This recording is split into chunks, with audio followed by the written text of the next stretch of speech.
দুনিয়া যতই সাজাও বান্দা মনে রাখো তুমিও থাকতা না, দুনিয়াও থাকতো না। তুমিও যেমন মৃত্যু হবে, এই কায়নাতেরও মৃত্যু হবে।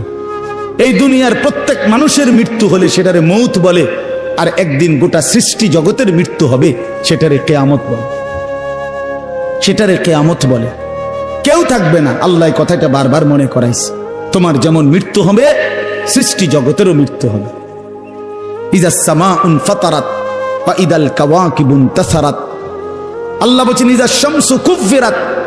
আল্লাহ তাআলা এভাবে বারবার বলছে ইযাস সামাউন শাক্কাত, আসমান ভেঙে যাবে, চূর্ণ বিচূর্ণ হয়ে যাবে, তারকারাজি খসে খসে পড়বে, সূর্য চন্দ্র আলোহীন হয়ে পড়বে। আল্লাহ তাআলা বলেন ইদা রাজ্জাতিল আরদু রাজ্জা, জমিন পাউডারের মতো রেজা রেজা পাউডার হয়ে যাবে।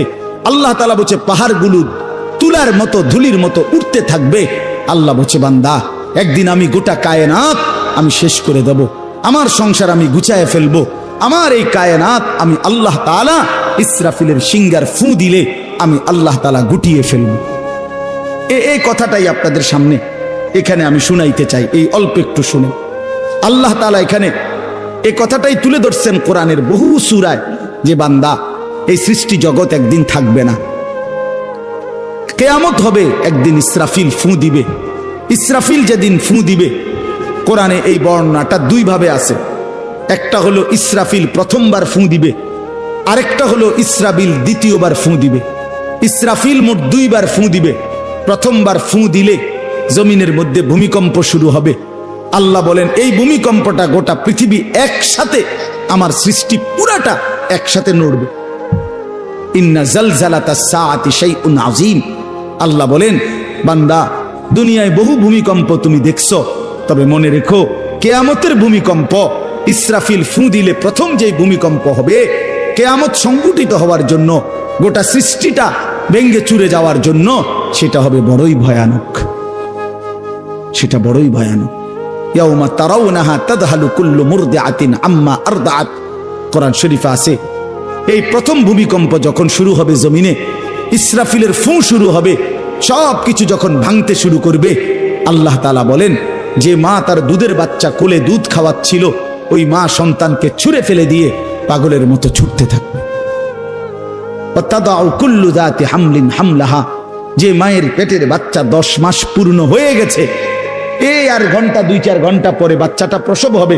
আল্লাহর কসম, আল্লাহ কোরআনে বলছে সেই গর্ভধারিণী মা 10 মাস যে তার সন্তানকে গর্ভে লালন করেছে, ইসরাফিলের ফু দিলে জমিনের কম্পন যখন শুরু হবে, ভূমিকম্প, তখন এই গর্ভধারিণী মা এভাবে দৌড়বে, এভাবে ছুটবে, নিজের বাচ্চা নিজের থেকে খালাস হয়ে পড়ে যাবে, বা ফিরেও তাকাবে। ও তারা নাসা সুকারা, আল্লাহ বলে সমস্ত মানুষগুলো বাতালের মতো দৌড়তে থাকবে। এইভাবে সব কিছু কাঁপতে কাঁপতে সব কিছু কিছু দূর গিয়া গিয়া ভাঙ্গা ভাঙ্গা পড়বে, মুখ থুবড়ে পড়বে। তো আল্লাহ রাসূল সাল্লাল্লাহু আলাইহি সাল্লাম বলেন সমস্ত কিছু এই সৃষ্টি জগতের যা আছে আল্লাহ ব্যতীত সব কিছুই প্রথম ফুঁয়ের পরে কাঁপতে কাঁপতে ভূমিকম্পের মতো হয়ে জমিনের তলদেশে চলে যাবে। মাটির উপরে তখন একটি সুতা আর থাকবে না, আর কিছুই না। এই হলো কিয়ামত, প্রথম ফুঁ, প্রথম ভূমিকম্প। নির্দিষ্ট একটা সময় পরে আবার আল্লাহ তাআলা ইসরাফিলকে জীবিত করে আবার বলবেন আরেকটা ফুঁ দাও, একটি নির্দিষ্ট সময় পরে। সেই সময়টা কতদিন? হাদিসের একটি বর্ণনা থেকে, নবীজির একটা বর্ণনা থেকে মুহাদ্দিসিনে কেরাম বলছে এই দ্বিতীয় ফু আর প্রথম ফুর মাঝখানে, প্রথম ফুতে সব কিছু যখন কবরে চলে যাবে, তখন হতে পারে দ্বিতীয় ফু দিতে দিতে মাঝখানের সময় 40,000 বছর। আমার বন্ধু, আমার বাপ, আমার ভাই, রাত হইছে, কষ্ট সবাই করতেছেন, এতটুকু তো ভাবেন সর্বশেষ যেই লোকটা কবরে যাবে, শেষ হতে পারে তাকে কবরেই থাকতে হবে 40,000 বছর। তো এখন যারা মরতেছে তারা কবরে আছে আজকে কত বছর? নবীজি সাল্লাল্লাহু আলাইহি সাল্লামের জামানায় যারা মারা গেছে তারা আজকে কতদিন কবরে? ওই নূহ আলাইহিস সালামের জামানায় যারা মারা গেছে তারা আজকে কতদিন কবরে? ভেবে দেখেন। আচ্ছা, এই শেষ লোকটাই যদি 40,000 বছর থাকতে হয়, আর যদি কবরের আযাব হয়, তার কি পরিমাণ কষ্ট পাবে সে, কি পরিমাণ কষ্ট পাবে। আল্লাহ রাসূল সাল্লাল্লাহু আলাইহি সাল্লাম বলেন, কবরের প্রথম শাস্তিটা কি? কোন ব্যক্তি যখন কবরের প্রশ্নের জবাব দিতে পারবে না, তখন আল্লাহর পক্ষ থেকে ফেরেশতাদেরকে বলবে, কাযাবা আব্দি, আমার বান্দা মিথ্যা বলেছে। ফাআফরিশুহু মিনান নার ওয়ালবাসুহু মিনান নার ওয়াফতাহু লাহু বাবান ইলান নার। আল্লাহ বলবে ফেরেশতাদেরকে, ফেরেশতারা আমার এই নাফরমান বান্দার কবরের মধ্যে জাহান্নামের বিছানা বিছিয়ে দাও, আগুনের পোশাক পরিয়ে দাও, আর জাহান্নাম বরাবর তার জন্য একটা দরজা খুলে দাও। এরপরে নবীজি বলছেন, ফেরেশতারা এই ব্যবস্থাপনা করে, আল্লাহর কসম বাফ, নবীজি বলছেন ফেরেশতারা যখন চলে যাবে, এই আগুনের বিছানা বিছাইয়া, আগুনের পোশাক পরাইয়া, আর জাহান্নামের দরজা খুলে দিয়ে যখন কবরে রেখে এই নাফরমানকে রেখে যাবে, তখন আল্লাহ নবী সাল্লাল্লাহু আলাইহি সাল্লাম বলেন, প্রথম মুহূর্তেই ফেরেশতা চলে যাওয়ার সাথে সাথে মাটি ডান দিক থেকে এই নাফরমানকে একটা চাপ দিবে, বাম দিকে ডান পাশের হাড্ডি পাঁজর ভাঙ্গা বাম দিকে চলে যাবে। বাম দিকের মাটি ডান দিকে চাপ দিবে, তো বাম দিকের হাড্ডি পাঁজর ভাঙ্গা ডান দিকে চলে আসবে। আল্লাহ আমাকে মাফ করে দেন। আল্লাহুম্মা ইন্নী আউযু বিকা মিন আযাবিল কবর। নবী সাল্লাল্লাহু আলাইহি সাল্লাম 5 ওয়াক্ত নামাজের পরে, আল্লাহর কসম বন্ধু, প্রতিদিন 5 ওয়াক্ত নামাজের পরে নবীজি কবরের আযাব থেকে পানাহ চাইতেন, প্রতিদিন। হযরত উসমান রাদিয়াল্লাহু তাআলা আনহু কবরের সামনে দাঁড়াইলে এই পরিমাণ কাঁদতেন, হাত্তা ইয়াবুল্লা লিহিয়াতাহু। হাদিসে আছে কিতাবে যে তার দাড়িগুলো ভিজে ভিজে যাইত, দাড়ি ভিজে যাইত, এই পরিমাণ কাঁদতেন কবর দেখলে। এরপরে তো সামনে ভাইয়া, বিষয়টাকে হালকা মনে করেন না। বাবারা আমার, ছেলেরা আমার, বিষয়টাকে দোস্ত আমার, হালকা মনে করেন। এই বেনামাজি জিন্দিগি কষ্ট পাইবেন, এই বেহায়ার জিন্দিগি কষ্ট পাইবা বাপ। আমি বলছিলাম আরেকটা কথা আল্লাহ নবী বলবে, একটা কথা তো আল্লাহ বলছে, বান্দা আমি আর কতবার বললে, কেমনে বললে, আমি এর চাইতে দামি আর কোন কথা নাজিল করলে তুমি আমারে মানতা। আর নবীজি বলবে হাসরের ময়দানে, নবী বলবে, উম্মত তুমি জানো, হাদিসের তাফসীরের মধ্যে আছে, প্রত্যেক ব্যক্তি, আল্লাহ বলছে নবীকে, আমাদের নবী সাল্লাল্লাহু আলাইহি সাল্লামকে, বন্ধু আপনারে সামনে রাইখা আপনার উম্মতের আমল নামা আমি আপনারে সামনে রাইখা খুলমু। নবী সাল্লাল্লাহু আলাইহি ওয়াসাল্লাম যখন উম্মতের আমল নামা খুলে দেখবে, খোদার 365 দিনে কোনো দিন ফজরের নামাজের সেজদা নাই, 30 বছর সুদের ব্যবসা করছে, 50 বছর মিথ্যাই বলে গেছে, হারাম রোজগারি করেছে, 30 বছর যাবত মহিলাটা কোনো পর্দা করে নাই, ঘরের মধ্যে কোনো দিন শরীয়ত বলতে কিছু নাই। আল্লাহর নবী সাল্লাল্লাহু আলাইহি সাল্লাম তখন বলবে, উম্মত তুমি জানো আমি 23টা বছর অনবরত তোমার জন্য কেঁদেছিলাম। আমি সেই নবী, যে নবী সারা রাত এশার নামাজের পরে দাঁড়াইছি ফজরের আজান পর্যন্ত, এক দাঁড়ানোতে চোখের পানি ফেলে উম্মতের জন্য দোয়া করছিলাম। আল্লাহ রসুলের স্ত্রী আম্মা জান আয়েশা বলছেন, নবী এই পরিমাণ কাঁদছে, এতটা লম্বা দাঁড়ায় ছিল উম্মতের জন্য, হাত্তা তাওয়াররামাত কাদামাহু, 2টা পাও ফুলে ফুলে গেছে। আল্লাহ নবী বলবেন, উম্মত আমি 23 বছর কাঁদছি রে, প্রতিটা রাত কেঁদেছি, দিন কেঁদেছি। আমি এই পরিমাণ, পিঠটা খুলে দেখাবে চাদর সরিয়ে, আমার উম্মত আমার পিঠটা দেখো, তায়েফের পাথরের আঘাতে আমার পিঠ কি পরিমাণ ছিদ্র ছিদ্র হয়ে গেছে। আমি সেই নবী, যে নবী তোদের জন্য পেটে ক্ষুধার কষ্টে পাথর ভাঙছিলাম 2টা। আমি উহুদের ময়দানে দান দান শহীদ করে রক্ত মাখা শরীর নিয়ে বেহুশ হয়ে লম্বা সময় পড়েছিলাম। আমার ঘরের চুলায় 3 মাস, হাদিসে আছে আম্মা জান আয়েশা বলছেন, নবীজির ঘরে আমরা 9 জন বিবি। উনি বলছে আল্লাহর কসম 3 মাস, কোনো দিন টানা 3 মাসে কোনো দিন আমাদের ঘরের চুলায়, 9 জন বিবির ঘরে কারো ঘরের চুলায় কোনো দিন আগুন জ্বলে না। 3 মাস খেজুর আর পানি দিয়ে আমরা জিন্দেগি কাটাইছি।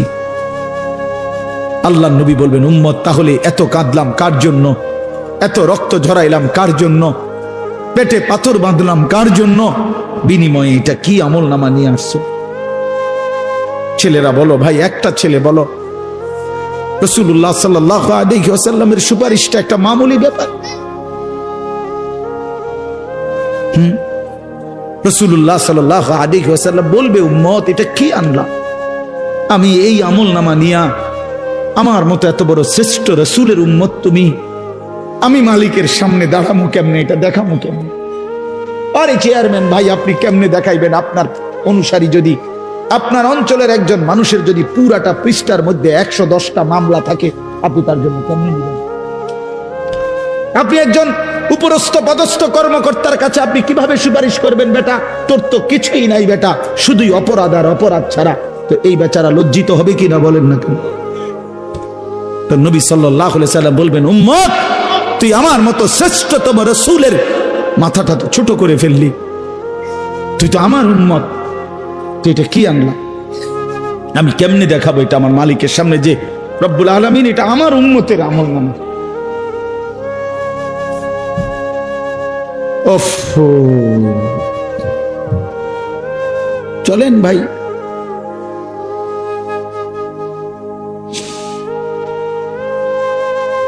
এই জন্য দোস্ত আমার, বন্ধু আমার, আমি দিবানিশি এই চিৎকার চেঁচামেচি করি, এই আহাজারি আমার অনেক দিনের। মুসলমানের সন্তান ফিরবে, নওজওয়ানরা ফিরবে, মুসলমানের যুব সমাজ নামাজ পড়বে, আল্লাহরে চিনবে, এটাই আমার স্বপ্ন, এ আমার দিলের তামান্না। কারো প্রতি আলহামদুলিল্লাহ এখন আর দিলে শত্রুতা রাখি না, কারো বিরোধিতা, কারো প্রতি হিংসা করার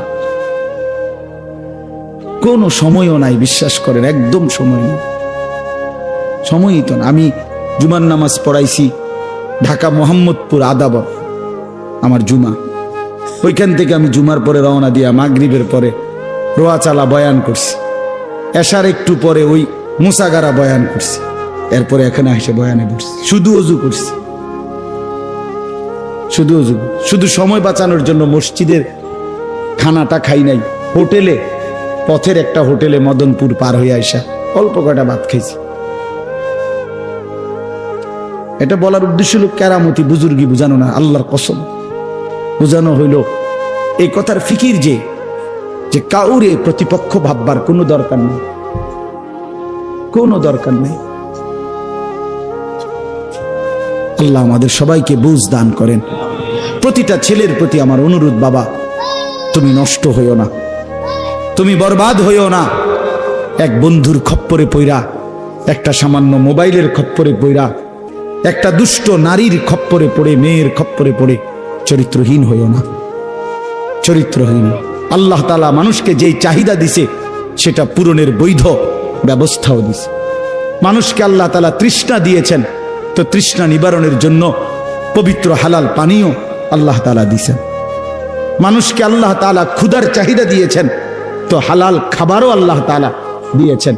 তো মানুষের লজ্জাস্থানের যেই চাহিদা, শাহওয়াত, যৌন চাহিদা, এটা আল্লাহ তাআলা দিয়েছেন, তো এটা পূরণের জন্য হালাল স্ত্রী আল্লাহ প্রত্যেক পুরুষের জন্য ব্যবস্থাও রেখেছেন। কেন নষ্ট হইল? চরিত্রহীন হইবা কেন? উলঙ্গ ছবি আর নর্তকীর পিছনে জীবন শেষ করে দিবা কেন? কি দুঃখে বন্ধু নষ্ট হইলা বলো? অনেক ছেলে তো এখানে বসছো মাশাআল্লাহ, কিন্তু অনেক ছেলের চেহারা দেখলেই বোঝা যায় ভাইয়া নামাজ পড়ো না, চেহারায় সেজদার চিহ্ন নাই দোস্ত আমার, চিহ্ন নাই। আল্লাহ আমাদেরকে মাফ করে দেন। তো আল্লাহ তাআলা বলেন ইসরাফিলকে আল্লাহ দ্বিতীয়বার উঠাবে, উঠাইয়া বলবে ইসরাফিল আবার ফুঁ দাও। এই আবার ফুঁ দিলে এবার আবার জমিন কাঁপতে শুরু করবে দ্বিতীয়বার। তো প্রথমবার ফুঁ দেওয়াতে জমিন কাঁপতে কাঁপতে সব কিছু কই গেছিল? নিচে, মাটির নিচে। মাটির উপরটা কি খালি, ফাঁকা না? এইবার দ্বিতীয়বার যখন ইসরাফিল ফুঁ দিবে, মাটি কাঁপতে কাঁপতে ভূমিকম্প শুরু হলে এবার জমিনের সমস্ত কিছু ভিতরে যেগুলো ছিল সবকিছু জমিনের উপরে উঠে আসবে, একেবারে একটা সুতা সহ। গরু, ছাগল, মানুষ, জিন, স্বর্ণ, রৌপ্য, হীরা, মণি, মুক্তা, জহরত, সব সব সব, শুধু মানুষ না, একেবারে সব কিছু, একেবারে আদম আলাইহিস সালামের জামানা থেকে ইসরাফিলের ফু পর্যন্ত যত কিছু মাটির তলে গেছে সব মাটির উপরে উঠে আসবে। ইদা জুলজিলাতিল আরদু জিলজালাহা, আল্লাহ তাআলা বলেন এই দ্বিতীয়বারের ভূমিকম্প জমিনে যখন হবে, ওয়া আখরাজাতিল আরদু আসকালাহা, জমিন তার তলদেশ থেকে তার ভেতরে যা কিছু বোঝা জমিনের মধ্যে ছিল সব কিছু সে জমিনের উপরে তুলে দিবে। তুলে দিলে তখন তাফসীরের মধ্যে আছে এই যে স্বর্ণ, রৌপ্য, মণি, মুক্তা, টাকা পয়সা, হীরা, জহরত, অর্থ সম্পদ, এগুলোর স্তূপ থাকবে। আশ্চর্য কথা শোনেন, সরাসরি হাদিসে আছে, নবীজি বলছেন এই স্বর্ণ, রৌপ্য, মণি, মুক্তাগুলো তখন আল্লাহর কুদরতে কথা বলবে। এইগুলা, এই অর্থ সম্পদ গুলা, মানুষের যে অর্থ সম্পদ, এগুলো কথা বলবে। কি কথা বলবে? চোরের ডাক দিবে, আইনা সারিক, এই চোর, এদিকে বাটফার, এদিকে এই সম্পদের জন্য চুরি করেছিলি, আজ যা দরকার নেই। আইয়ুহাল কাতি, এই ডাকাত, এদিকে এখান থেকে নে, এই সম্পদের জন্য ডাকাতি করছি, নে এখন নে। সরাসরি হাদিস আছে, রাসূলুল্লাহ সাল্লাল্লাহু আলাইহি ওয়াসাল্লাম বলেছেন এই অর্থ সম্পদ ডাক দিয়া বলবে, হে আত্মীয়তার সম্পর্ক ছিন্নকারী বেঈমান, এদিকে এই সম্পত্তির জন্য আপন ভাইকে বঞ্চিত করছিলি, আপন চাচাকে বঞ্চিত করছিলি, আপন ভাতিজারে বঞ্চিত করছিলি, এর জন্যই আত্মীয়তার সম্পর্ক ছিন্ন করেছিলি, এখন নে যা লাগবে নে, হারাম কর এখন নে, সুদখোর কত টাকা দরকার তোর এখন নে। আল্লাহর কসম, মানুষ পাগল হয়ে যাবে, অবাক হয়ে যাবে। আর এটা কি? এই এরপরের আয়াত, ওয়াকালাল ইনসানু মা লাহা, লোকেরা বলবে এটা কি হলো, আরে এটা কি কারবার, এগুলো কথা কয় কেমনে, এগুলো কয় কি, এগুলা মানুষ সব অবাক হয়ে যাবে, বলবে একে অপরে মা লাহা, জমিনের কি হলো, এগুলোর কি হলো, এগুলো কথা বলছে কেন, এগুলো কি বলতেছে এগুলো? অর্থাৎ কেউ তো কিছুই নিবে না, নিবে কিছু, কথা বলেন না কেন কারো কোনো। তো এবার আল্লাহ বলেন ইয়াউমাইদিন তুহাদ্দিসু আখবারাহা, আল্লাহ বলে বান্দা অর্থ সম্পদগুলো কথা বলছে দেখে অবাক হইলা, এখনো না দেখবা আসল খেলা, এখনো না দেখবা মেন খেলাটা, যে এখন দেখবা তোমার পায়ের নিচের জমিন, তোমার পুরা জিন্দেগির ভালো মন্দ সমস্ত কিছু তোমার সামনে আমি আল্লাহর সামনে বলে দিব। এখন শুনবে, এই জমিন তোমার ভালো মন্দ কথা বলবে। ইয়াউমাইদিন তুহাদ্দিসু আখবারাহা, তোমার প্রতিটা মিনিট সেকেন্ড একাকী প্রকাশ্য, ঘরে বাহিরে, লোকালয়ে, আলোতে, অন্ধকারে, রাত গভীরে, দিনের আলোতে, তুমি যা ভালো করেছো তাও বলবে, তুমি যা মন্দ করেছো তাও বলবে। রাত গভীরে তাহাজ্জুদের নামাজ পড়ছিলা, এই জমিন এখন বলবে রাত গভীরে জিনা ব্যভিচার, মদের আড্ডা, জুয়ার আড্ডায়, নারীর আড্ডায় পড়েছিলা, এটাও এখন বলবে। শুনবে, এখন শুনবে। তখন লোকেরা বলবে হায়, জমিন কেমনে কথা বলে, সম্পদ কেমনে কথা বলে। তো আল্লাহ বলেন বিআন্না রাব্বাকা আওহা লাহা, এজন্য বলে যেহেতু আল্লাহ তাআলা আদেশ করেছে। আল্লাহ আদেশ করলে তার গোটা সৃষ্টি কথা বলে, তাহলে মূলত জিহ্বায় কথা বলে না, আল্লাহ আদেশ করলে গোশতের এই টুকরাটা কথা বলে। নাহলে যেই লোক, আপনারা কোনো বোবা দেখছেন, কথা বলেন না, বোবা মানুষ দেখছেন কখনো? তো বোবা মানুষের তো জিহ্বা নাই, ঠিক না? আছে না? আছে কিনা বলেন না? তো হে কথা কয় না কা, কথা বলে না কা কেন, মানে কথা বলে না কেন, মানে জিহ্বা তো আছে কিন্তু কথা বলে না। বুঝা গেল কি? আল্লাহর হুকুম হলে কথা বলে। যে কানে শুনে না, তার এখান দিয়ে এরকম কান নাই, তো হে শুনে না কান, তাহলে কানে দিয়ে শুনে না, আল্লাহর হুকুম হইলে শুনে। যে অন্ধ, সে তার কি এরকম চোখ নাই, তো হে দেখে না কা। মূলত আল্লাহর হুকুম হলেই চোখে দেখে, নাইলে দেখেন। তো ঠিক আল্লাহর হুকুম হইলে গোশতের এই টুকরাটা যদি কথা বলতে পারে, আল্লাহর হুকুম হইলে গোটা সৃষ্টিও কথা বলতে পারে, গোটা সৃষ্টিও কথা বলতে পারে। এবার আসেন, এই শেষ ইয়াউমাইদিন ইয়াসদুরুন নাসু আশতাতাল লিয়ারাউ আমালাহুম, ফেরেশতারা সমস্ত মানুষকে দলে দলে দলে দলে গ্রুপ গ্রুপ করে ভাগ করে দিবে। আর এই ভাগে ভাগে লোকেরা নিজেদের পুরা জিন্দেগির আমলনামা দেখার জন্য, নেওয়ার জন্য নির্দিষ্ট জায়গায় যাবে। ফেরেশতারা বলবে যান, সামনে যান। সামনে গেলেই আপনার আমলনামা আপনি আপনার হাতে পাবেন, আপনি পড়বেন, আপনি দেখবেন, যান ওইখানে ফাইল দিতেছে, যান সবাই যান। এই দলে দলে মানুষ যাবে। এইবার আমলনামা যখন হাতে দিবে, আল্লাহ তাআলা বলেন ফামান ইয়ামাল মিসকালা যাররাতিন খায়রান ইয়ারা, এক বিন্দু ভালো যে করেছে সে তাও দেখতে পাবে। ওমান ইয়ামাল মিসকালা যাররাতিন শাররান ইয়ারা, এক বিন্দু মন্দ যে করেছে সে তাও দেখতে পাবে। প্রতি সেকেন্ড, প্রতি ঘন্টা, প্রতি মিনিট, প্রতি মুহূর্ত, প্রতি লামহা, প্রতি জাররা সে দেবে। জাররা এই শব্দটা হলো কোরআনের, এই শব্দটা একটি এতটুকু পরিমাপ তাফসীরের মধ্যে লিখছে লা জিনাতা লাহা, যেটার কোনো ওজন হয় না, মাপলে কোনো ওজন আসে না, এত সামান্য। মানে এটা 100 গ্রামও না, 1 গ্রামও না, 1 গ্রামও না, 1 গ্রামের অর্ধেকও না, অর্ধেকের অর্ধেকও না। এটা অণুও না, পরমাণুও না, এটা ইলেকট্রনও না, নিউট্রনও না, প্রোটনও না, কিচ্ছু না। বিজ্ঞান তো এগুলো ভাগ করছে না, ভাগ করে করে আপনার অণু থেকে পরমাণু, পরমাণু থেকে এখন আরো ভাগ করছে। এই ইলেকট্রন, প্রোটন, নিউট্রন এগুলো ভাগ করতে করতে সূক্ষ্ম থেকে সূক্ষ্ম, সূক্ষ্ম থেকে সূক্ষ্ম বিজ্ঞান বাহির করতেছে। কিন্তু জাররা বলে যেটার কোনো ওজনই নাই, কিচ্ছু নাই, এটা এত সামান্য, মানে তুমি যেটারে কিছুই মনে করো নাই, আল্লাহ বলেন ওইটাই তুমি দেখবে, ওইটাই দেখবে। এই জন্য বাপ আমার শেষ রাত গভীরে এই কথাই, আমরা আমাদের একাকী কিংবা প্রকাশ্য, আমরা আমাদের রাত কিংবা দিন, ঘর কিংবা বাহির আড়াল করবার সুযোগ নেই। সুযোগ আছে ভাইয়া? ছেলেরা কাজেই রাতের 3টায় দুনিয়া ঘুমায়, আল্লাহ ঘুমায় না। অশ্লীল ছবি দেখো না। রাতের 3টায় মা ঘুমায়, বাবা ঘুমায়, মালিক ঘুমায় না। রাতের 3টায় মহল্লাবাসী ঘুমায়, কিন্তু আল্লাহ ঘুমায় না। আলাম ইয়ালাম বিআন্নাল্লাহা ইয়ারা, আল্লাহ বলে বান্দা তুমি জানো আমি কিন্তু সারাক্ষণ তোমাকে দেখি। কতক্ষণ? কতক্ষণ? আল্লাহ দেখেন কখন? সারাক্ষণ।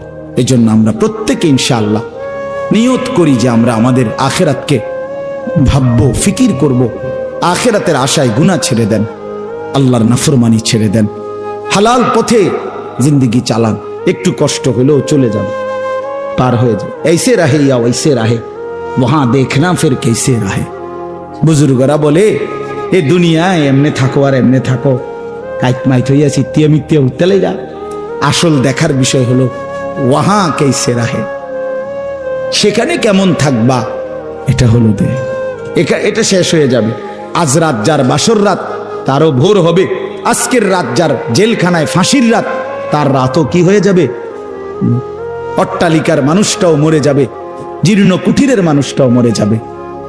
কোনোদিন দুঃখ যে দেখে নাই সেই সুখী মানুষটাও কবরে চলে যাবে। কোনোদিন সুখ যে দেখে নাই সেও মরে যাবে। আমিও না, আপনিও না, বাবাও না, সন্তানও না, মাও না, কেউ না, কেউ থাকবে না, কেউ না, কেউ না। আজকে আমরা কবরবাসীদের স্মরণ করে দোয়া করি, এই আগামী 20 বছর 30 বছরের মাথায় আমাদেরকে স্মরণ করে, আমাদেরকে কবরবাসী মনে করে, আমাদের পরবর্তীরা মনে করে। এই না জিন্দিগি? কথা বলেন না, এই না জিন্দিগি? এই জন্য আমরা ইনশাআল্লাহ সবাই মিলে ফিকির করি নিজের ভালো, নিজের কল্যাণ। এতটুকু যদি কারো বিবেক না থাকে ভাইয়া, তো সে বুঝলো কি? এজন্য নিজের ভালো দেখেন।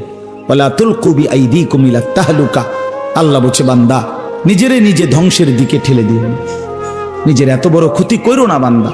এই পৃথিবী তুমি গেলেও থাকবে। এই আমরা যারা মনে করি, হ্যাঁ অনেক বয়স্ক মাঝ বয়সী লোক আছে, আমি থাকতে যদি আমার জি40 একটু ঘর দুয়ার জাগা জমি দলিল টলিল একটু লাইন ফাইন করে দিয়ে যাইতে না পারি, আমি মরলে তারা কেমনে চলবো কেমনে খাইবো হেবড়া কয় চা দোয়ানে বইয়া বইয়া হেবড়া কেমনে চলবো তারা না চাচা আমনে মরিলে আর পৃথিবীতে কামাই রোজগারি উপার্জন সব বন্ধ হয়ে যাবে আমনেই শেষ কামলা পৃথিবীর শেষ কামলা আমনে মরার পরে মানুষ সব আপনার জিফুত বহন খাইব চা দিয়া বিজাইয়া না ভাত তরকারি তো নাই আমনে মরলে কি আর ভাত তরকারি আগে দিত আমনে মরলে ইট বালু সিমেন্ট ভাত তরকারি চাল ডাল এটি পৃথিবীর থেকে ফেরেস্তারা নিবে না এটি কথা হইল কোনো কথা বলেন এটা কোনো কথা হইল এই পৃথিবীতে আল্লাহ তাআলা যাকে হায়াত দিছেন তার জন্য রিজিকও রাখছেন অতএব দয়া করে এই ভুল না করি কেন সুদের টাকায় কিস্তির টাকায় হারামের টাকায় সন্তানকে আপনি উপার্জনের জন্য দুনিয়া দেশে কিংবা বিদেশে কেন পাঠাইতে হবে কে বলল আপনার এই দায়িত্ব আপনার দিল কে যে আমি বেটা জাহান্নামে গিয়া হইল তোরে বিদেশ পাঠান লাগবো সুদে টিয়া লইয়া কিস্তিতে টাকা লইয়া কেন বলেন না এটা কোনো ইনসাফের কথা হইল এটা পৃথিবীর কোন আইনে আছে না আল্লাহর কোন আইনে আছে তো এটা কি এটা হলো লুভি আমনে এবার কলজাটা খুললা চান এবার কলজার ভিতরে হলো লোভ এই জন্য এবার কিস্তি লইছে সুদ লইছে ফুতেরে টাকার মেশিন বানাইয়া পাঠাইছে বিদেশে যে তুই শুধু টাকা পাঠাইবি তোর চাচা জমি বেচবো তোর জেডায়ও জমি বেচবো উত্তর দিকের ইন্ডিয়া 10 শতক বেচবো হুঁচি টাকা রেডি রাখতে হইব নাই তো কি নাই তো কে বললো আপনারে হারামের মাধ্যমে আল্লাহর নাফরমানি করে স্ত্রী সন্তানের সংসার সাজাইতে এই সংসার সাজে না এই সংসার বরবাদ হয় আল্লাহ তাআলা আমাদেরকে বুঝ দান করেন চলেন হালালের উপরে চলি আল্লাহকে রাজি খুশি করে চলি 5 ওয়াক্ত নামাজের মাধ্যমে জিন্দেগি কাটাই বলেন আলহামদুলিল্লাহ